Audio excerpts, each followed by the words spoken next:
Break पर एक बार फिर आपका स्वागत है। सरकार प्रदर्शन के आधार पर सेंट्रल पब्लिक सेक्टर एंटरप्राइजेज यानी सीपीएससी की रेटिंग तय करेगी। कब आएगा यह नया मैकेनिज्म, बता रहे हैं मेरे सहयोगी प्रकाश प्रियदर्शी। देखिए, एक इम्पॉर्टेंट डेवलपमेंट है। दरअसल सरकार ये चाहती है कि जो पब्लिक एंटरप्राइजेज हैं उसके लिए जो स्टेटस अपग्रेड की जो पॉलिसी है उसमें बदलाव किया जाए। ये खबर हमने अपने दर्शकों को पहले भी दिखाई थी, लेकिन उसमें अब इम्पॉर्टेंट डेवलपमेंट ये है कि इस पूरी प्रक्रिया को फास्ट ट्रैक कर दिया गया है।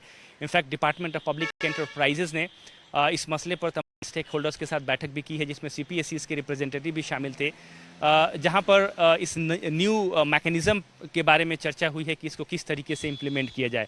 जो सबसे इम्पॉर्टेंट एस्पेक्ट है इस न्यू मैकेनिज्म का, उसके तहत जो सीपीएससीज का स्टेटस है उसमें फाइनेंशियल परफॉर्मेंस के हिसाब से उसको डाउनग्रेड भी किया जा सकता है। मतलब ये कि ऐसा नहीं है कि सिर्फ सीपीएससीज का जो स्टेटस है उसको अपग्रेड ही किया जाएगा, उसको डाउनग्रेड भी किया जा सकता है अगर गवर्नमेंट का जो डिफाइंड क्राइटेरिया है उसके हिसाब से उनका परफॉर्मेंस नहीं रहता है। मतलब ये कि किसी कंपनी का अगर स्टेटस महारत्न है तो उसको नवरत्न बनाया जा सकता है, किसी का नवरत्न है तो उसको मिनी रत्न बनाया जा सकता है अगर वो डिफाइंड क्राइटेरिया के हिसाब से परफॉर्मेंस नहीं करते हैं। ये काफ़ी इंपॉर्टेंट डेवलपमेंट है। इस बात को ध्यान में रखते हुए कि सरकार ये चाहती है कि सीपीएससीज के बीच में एक अकाउंटेबिलिटी डिसाइड की जाए, ताकि वो इस बात को समझें कि जो स्टेटस उनको दिया गया है उसको मेंटेन रखने के लिए जो फाइनेंशियल परफॉर्मेंस है उसको भी बनाए रखना ज़रूरी होगा। और इसी बात को ध्यान में रखते हुए एक नया मैकेनिज्म की रूपरेखा तैयार की जा रही है, ताकि अगर वो बेटर परफॉर्मेंस करते हैं तो उनके स्टेटस को अपग्रेड किया जाएगा, अगर वो ख़राब परफॉर्मेंस करते हैं तो उनके स्टेटस को डाउनग्रेड किया जाएगा।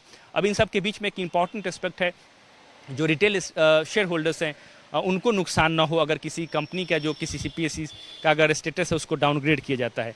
और इस बात को ध्यान में रखते हुए कई तरह के ऑप्शंस हैं जिस पर चर्चा की जा रही है, ताकि जो रिटेल इन्वेस्टर्स हैं उनको लॉसेस ना हो, उनके लॉसेस को प्रोटेक्ट किया जाए,